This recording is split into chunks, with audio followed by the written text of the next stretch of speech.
You, John Fitzgerald Kennedy, do solemnly swear I, John Fitzgerald Kennedy, do solemnly swear that you will faithfully execute the office of President of the United States that I will faithfully execute the office of President of the United States and will, to the best of your ability, and will, to the best of my ability, preserve, protect, and defend the Constitution of the United States. preserve, protect, and defend the Constitution of the United States. So help you God. So help me God.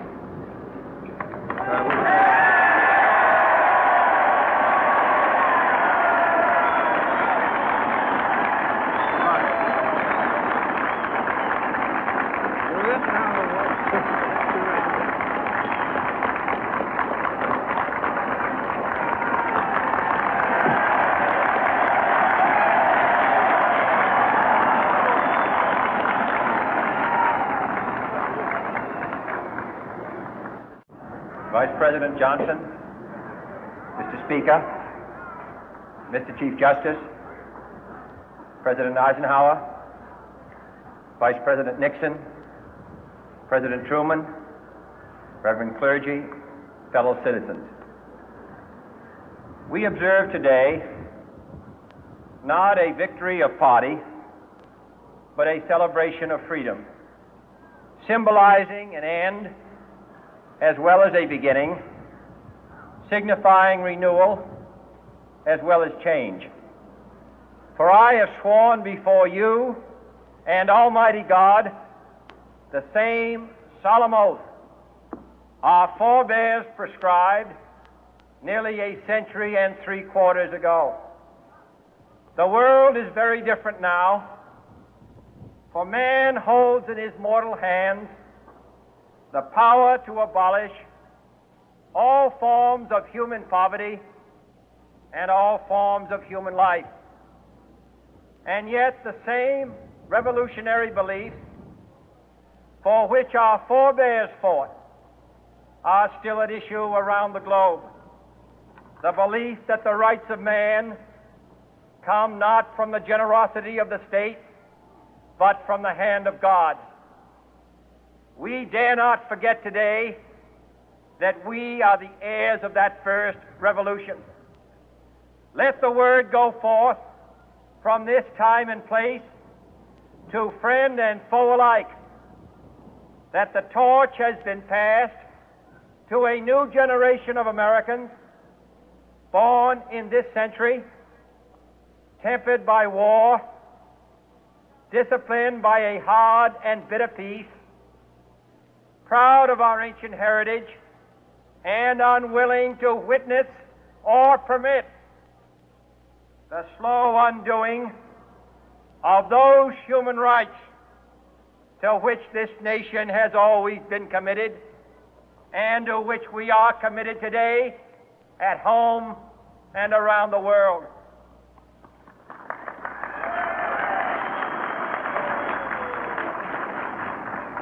Let every nation know, whether it wishes us well or ill, that we shall pay any price, bear any burden, meet any hardship, support any friend, oppose any foe to assure the survival and the success of liberty.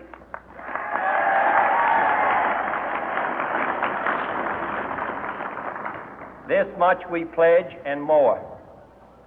To those old allies whose cultural and spiritual origins we share, we pledge the loyalty of faithful friends. United, there is little we cannot do in a host of cooperative ventures. Divided, there is little we can do, for we dare not meet a powerful challenge at odds and split asunder.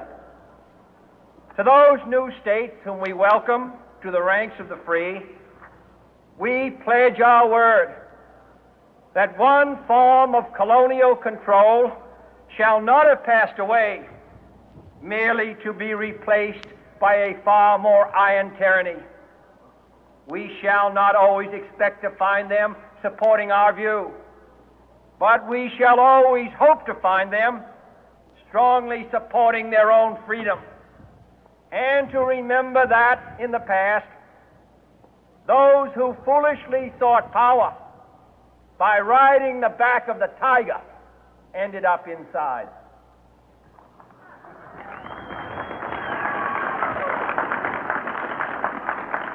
To those people in the huts and villages of half the globe struggling to break the bonds of mass misery, we pledge our best efforts to help them help themselves for whatever period is required, not because the communists may be doing it, not because we seek their votes, but because it is right.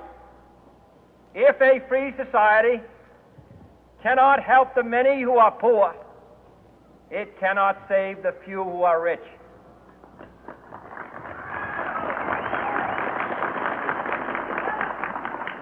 To our sister republics south of our border, we offer a special pledge to convert our good words into good deeds, in a new alliance for progress, to assist free men and free governments in casting off the chains of poverty. But this peaceful revolution of hope cannot become the prey of hostile powers. Let all our neighbors know that we shall join with them to oppose aggression or subversion anywhere in the Americas. And let every other power know that this hemisphere intends to remain the master of its own house.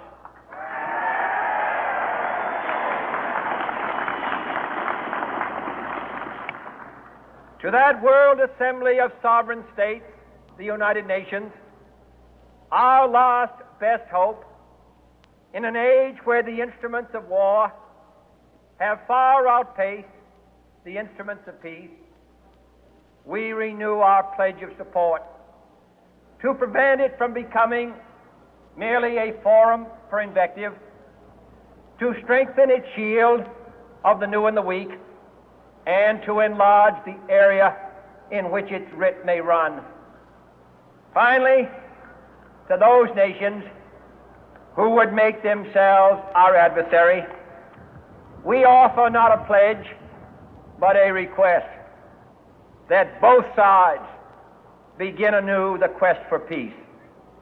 Before the dark powers of destruction, unleashed by science, engulf all humanity in planned or accidental self-destruction, we dare not tempt them with weakness, for only when our arms are sufficient beyond doubt can we be certain beyond doubt that they will never be employed. But neither can two great and powerful groups of nations take comfort from our present course, both sides overburdened by the cost of modern weapons, both rightly alarmed by the steady spread of the deadly atom, yet both racing to alter that uncertain balance of terror that stays the hand of mankind's final war.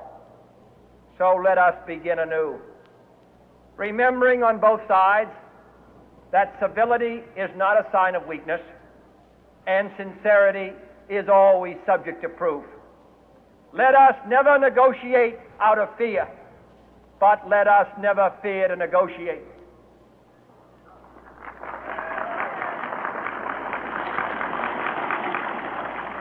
Let both sides explore what problems unite us, instead of belaboring those problems which divide us. Let both sides, for the first time, formulate serious and precise proposals for the inspection and control of arms, and bring the absolute power to destroy other nations under the absolute control of all nations.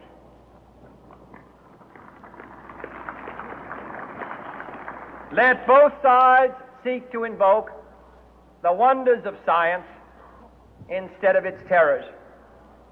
Together, let us explore the stars, conquer the deserts, eradicate disease, tap the ocean depth, and encourage the arts and commerce. Let both sides unite to heed in all corners of the earth the command of Isaiah to undo the heavy burden and let the oppressed go free.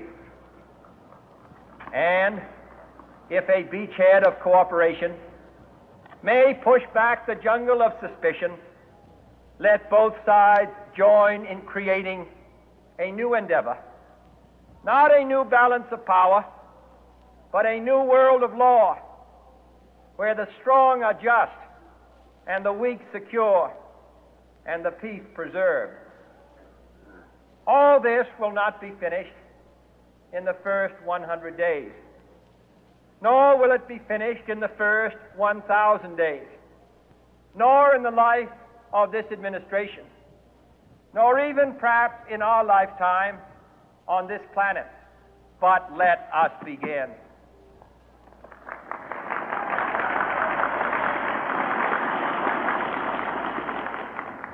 In your hands, my fellow citizens, more than mine, will rest the final success or failure of our course. Since this country was founded, each generation of Americans has been summoned to give testimony to its national loyalty. The graves of young Americans who answered the call to service surround the globe. Now the trumpet summons us again, not as a call to bear arms, though arms we need, not as a call to battle, though in battle we are, but a call to bear the burden of a long twilight struggle, year in and year out, rejoicing in hope, patient in tribulation, a struggle against the common enemies of man, tyranny, poverty, disease, and war itself. Can we forge against these enemies a grand and global alliance, north and south, east and west, that can assure a more fruitful life for all mankind? Will you join in that historic effort?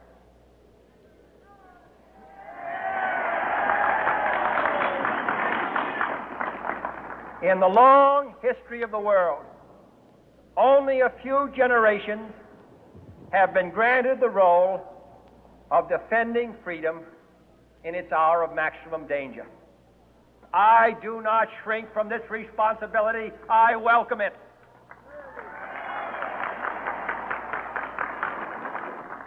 I do not believe that any of us would exchange places with any other people or any other generation.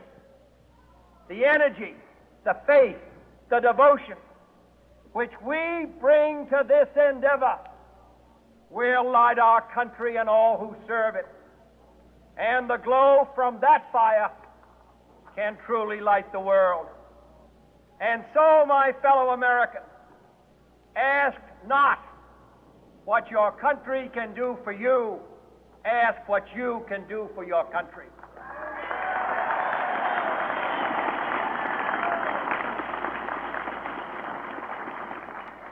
My fellow citizens of the world, ask not what America will do for you, but what together we can do for the freedom of man.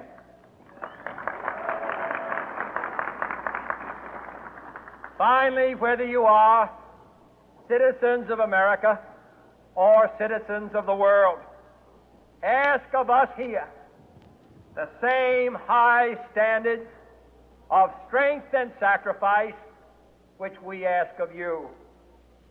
With a good conscience, our only sure reward, with history the final judge of our deeds, let us go forth to lead the land we love, asking His blessing and His help, but knowing that here on earth God's work must truly be our own.